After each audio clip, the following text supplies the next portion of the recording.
If you teach basketball, you've seen this before.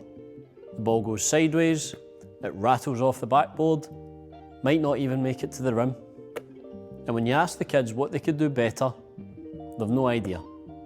Today I'm going to show you exactly how I teach the jump shot using the BEEF principle and give you progressive drills that I use with National 3, 4 and 5 classes that are going to help kids master the fundamentals of shooting in basketball.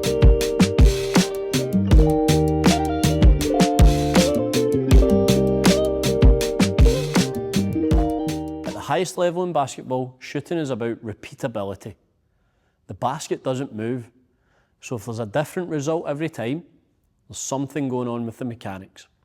BEEF gives pupils something simple and memorable, but behind each letter is proper biomechanics. So let's break it down. B is for balance. Balance is your foundation, and in fact, it's probably the most important thing across all sports. When we're shooting in basketball, we want feet hip to shoulder width apart, we want the knees slightly bent, and we want an even distribution of weight. What this is going to do, increase our base of support, it's going to lower our centre of gravity, and it's going to ensure that centre of gravity is right in the middle of our base of support. If you're off balance, you're going to compensate somewhere else. Usually that's with the arms. Good balance means that the force is going to travel straight up from the floor in a straight line.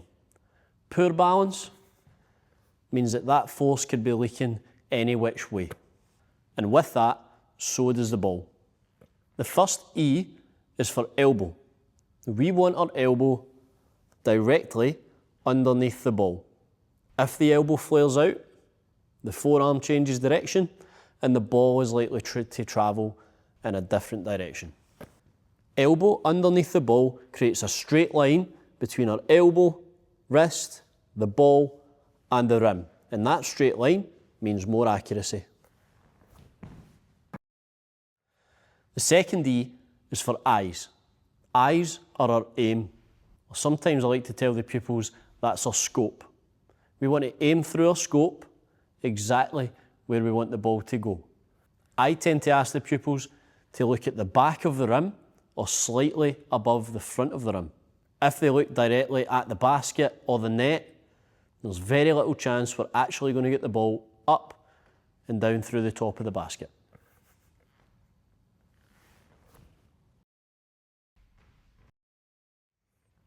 And F is for follow through.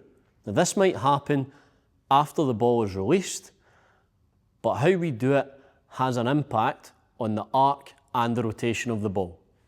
We want to follow through with our hand up high, our wrist flicked forward and our fingers pointing down, particularly these two. A good follow through is going to ensure that the ball travels on the correct arc to give it a good chance of going in the basket, and the correct spin on the ball is going to ensure that it hits the rim or the backboard soft enough that it gives it a chance of going in. Now, knowing these principles is one thing, getting the pupils to actually properly learn these mechanics is another thing. Keep watching and I'll show you some progressive drills that I use to build up from simple to more complex, which help reinforce these principles that we were talking about. This first drill is the Swish drill, where we encourage the pupils to score without touching the rim or the backboard. We want that satisfying sound of the swish. We have the pupils start in nice and close to encourage a high soft release, a high arc and a steep descent of the ball through the basket. Pupils will get immediate feedback from this drill, knowing whether they have made a swish or not. I like to set a target in this drill for each pupil, and I'll differentiate it depending on the pupil. It may be make one swish for some, it may be make 3, 5, so on and so forth, depending on the pupil.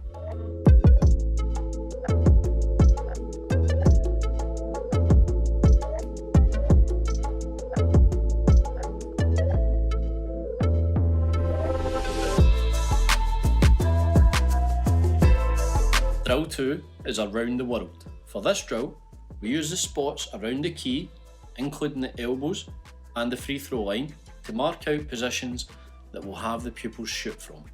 The idea is that they start close to the basket and gradually work their way further away every time they make a shot. Finally, they'll make one last shot either from 3-point range or somewhere else of your choosing. The key things here is that we're constantly asking the pupils to change their alignment, which is going to get them used to lining up to the basket, squaring up to the basket every time they shoot.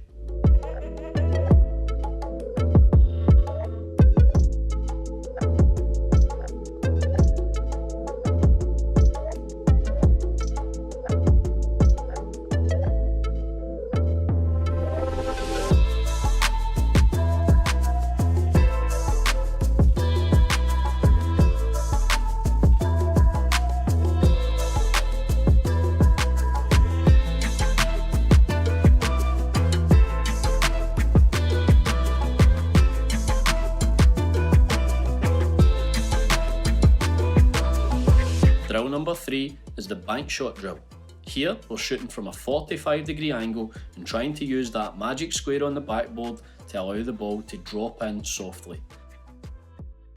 We can differentiate this drill by having the better shooters shoot from further away and the weaker ones shoot a little bit closer in.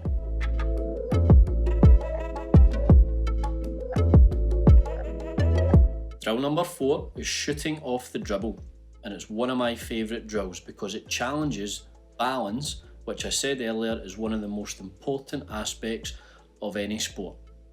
The idea is that the pupils dribble towards one of the cones which we're treating as a defender, and they use the hand that's further away from the basket to do so. They stay low in the dribble so that they can pull up smoothly from that dribble into their jump shot. We're looking for balance, fluency and control as they pull up, and a nice release towards the basket.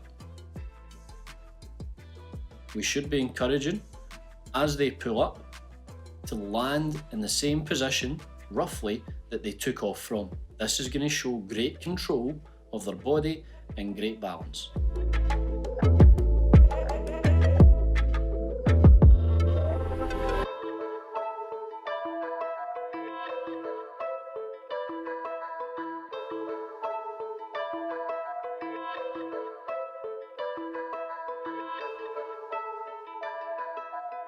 This final drill is 21, where we can challenge the pupils a little bit more by putting them under pressure and making it a little bit more competitive when they're ready. The idea is that we set out 7 spots on the floor where they're going to take 3 shots from each. They take a jump shot, they fake, 1 dribble and jump shot, and then they take a layup. This is going to add in an element of decision making, or you can use that to teach decision making about when a defender is too close, what do you do? When a defender drops off and gives you space, what do you do? How you use a fake to put a defender off balance.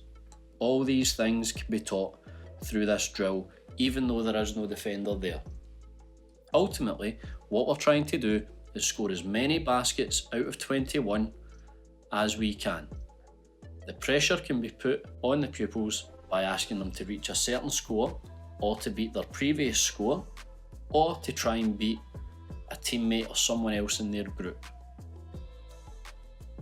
This can also be used as a fitness activity by encouraging them to complete the shots as quick as possible, and they really start breathing heavy by the end of that. If they can manage to hold their technique through the entirety of this drill, then that's a really good sign that they can maintain it under pressure.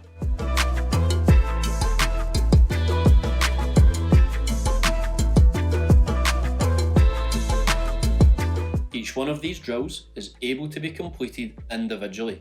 I love this because if you have a national 3, 4, 5 class in PE and they're working through their performance development plan, then they can complete this totally by themselves without the need for others.